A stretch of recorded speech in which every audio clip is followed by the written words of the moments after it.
Today we're going to do a question and answer session. A couple years ago we did a video on replacing the sight blades on H&R model 926 revolvers. This rear sight system and blade is the same on 926, model 925, and model 999s. This first gun here is a unmodified H&R 926. This one behind it is a model 926. It came in from police department trade-in. It was missing the rear sight and some other pieces, and it had some modifications to it.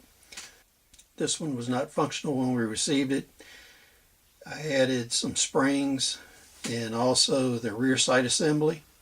This one features one of the Gun Parts Corporation or Numeric Arms rear sights versus this one that has the factory original in it. So we'll take a look at these and talk about some of the fitting that's necessary to get these properly installed on the gun.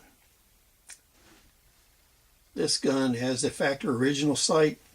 The one on the left has the Numeric Parts Company sight blade. Both of these guns have the .090 inch width sights. The first issue we encountered in the comments and questions we received is the width of the sight blades. The one on the right here is a factory original .090 width sight. The one on the left right here is a Numeric Parts Company replacement sight. It is also .090 inch width. Some of these revolvers will use a .070 inch sight, significantly more narrow than these.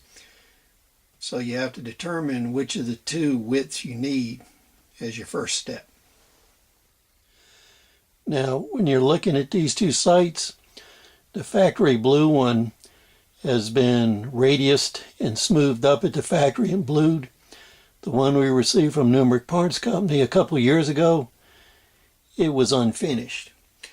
And this one is higher profile, and the reason this is, it allows you to file the rear of the sight down to match the front sight you have and zero the weapon. So when you get these, you need to expect to have to file this down. You may actually have to deepen the notch also.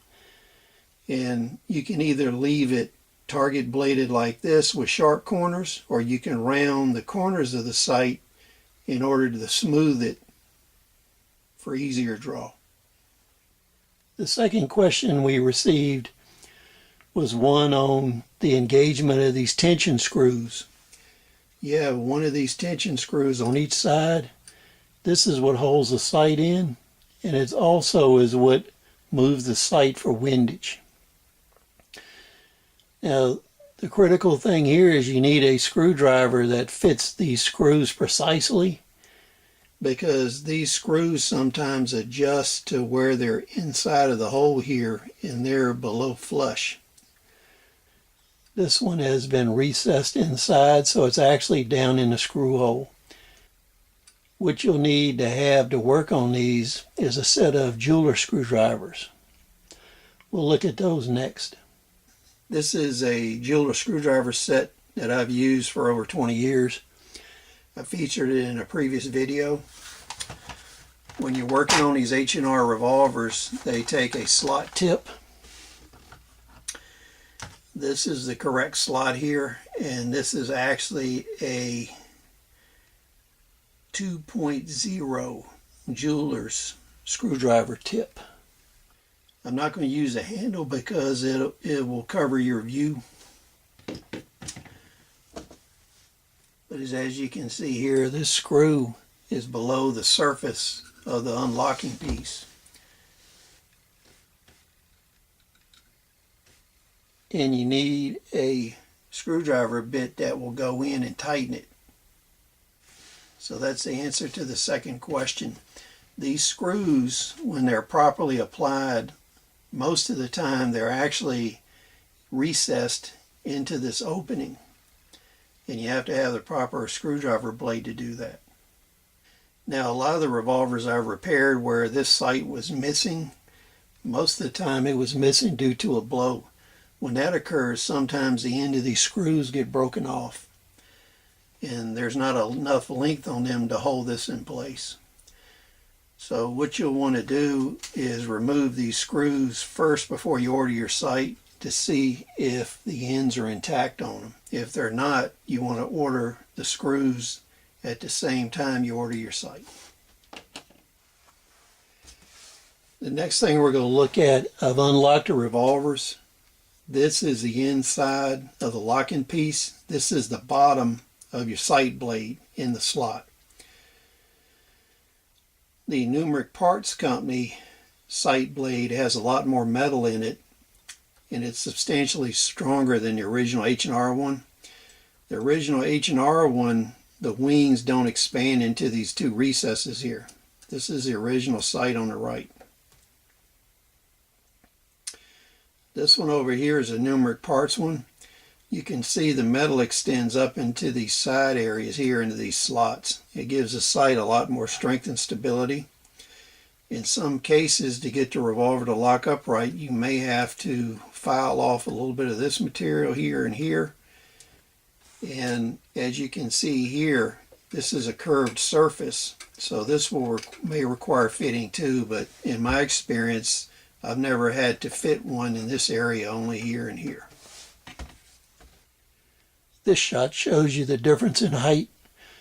The blue sight is the factory sight. You can see it's been radiused and the notch is a little lower. The numeric part is on the right. It has sufficient room that you can file it down for varying front sight heights and zero the revolver. You can see it has a target configuration where it has sharp corners on it. If you want to use this as a defensive gun, I'd recommend that you just take a file or a stone and knock the edge off of those corners. The last question we received on the sight blades for these revolvers is one concerning the amount of clearance in this slot. What I found is the factory sights and the numeric sights provide a good fit here where there's not a lot of room to move around.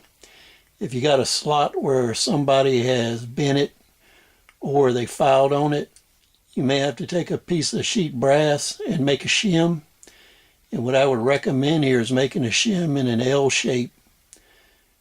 And that way you can use arc glass or arc glass gel from Brunel's to permanently fasten it to the sight. That would prevent any front to rear movement of this. But you can see here when this is set in here and the screws are tightened, there's no movement in this sight at all. I hope this answers all your questions and comments we've received so far. If you have additional comments, please leave them below. Please rate, subscribe, and we'll see you on the next video.